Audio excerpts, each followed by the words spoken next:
was just another quiet night in the late 1980s.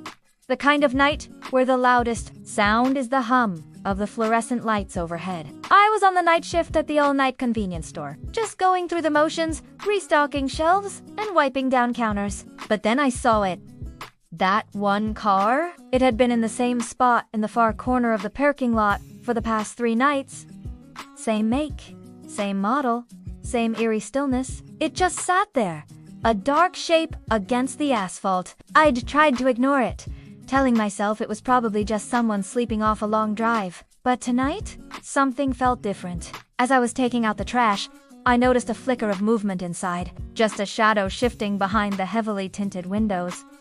My curiosity got the better of me. I walked a little closer, pretending to be sweeping the sidewalk, trying to get a better look. But the windows were like black mirrors, reflecting my own nervous face back at me. It was impossible to see who or what was inside. A chill ran down my spine that had nothing to do with the night air.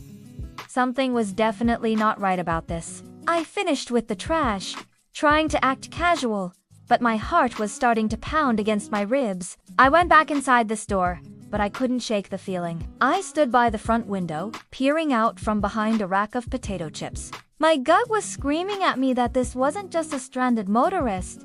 I watched and I waited. The minutes ticked by, each one feeling like an hour. Then, I saw it again. Another shadow stirred inside the car. The hair on the back of my neck stood up. My mind was racing, picturing all sorts of scenarios, none of them good. I was just a cashier. What was I supposed to do? But I couldn't just stand there and do nothing. Suddenly, a car door opened with a quiet click.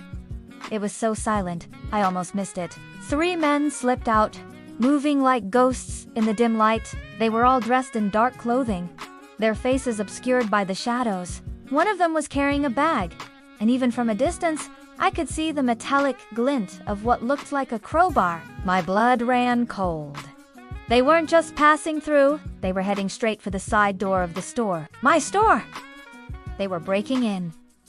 Adrenaline surged through me. All thoughts of restocking and mopping vanished. I didn't even think. I just ran. I bolted out the back entrance and sprinted across the street to the payphone on the corner. My hands were shaking so badly I could barely get the quarter into the slot. I fumbled with the receiver and frantically dialed 911. When the operator answered, my voice came out as a panicked whisper. I tried to calm down, forcing the words out, describing the car. The 3 men?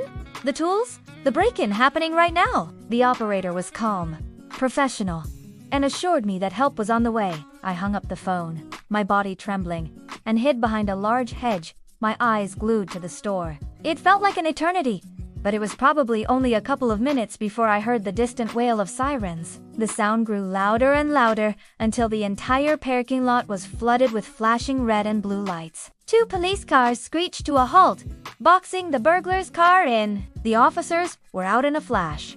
The 3 men, caught completely by surprise as they tried to pry the door open, froze like deer in headlights. They didn't even try to run. It was over before it had even really begun. They were caught red-handed, all because of a phone call. The next day, I was no longer just Mathew, the night shift cashier. I was the talk of the town. The police captain came by to shake my hand.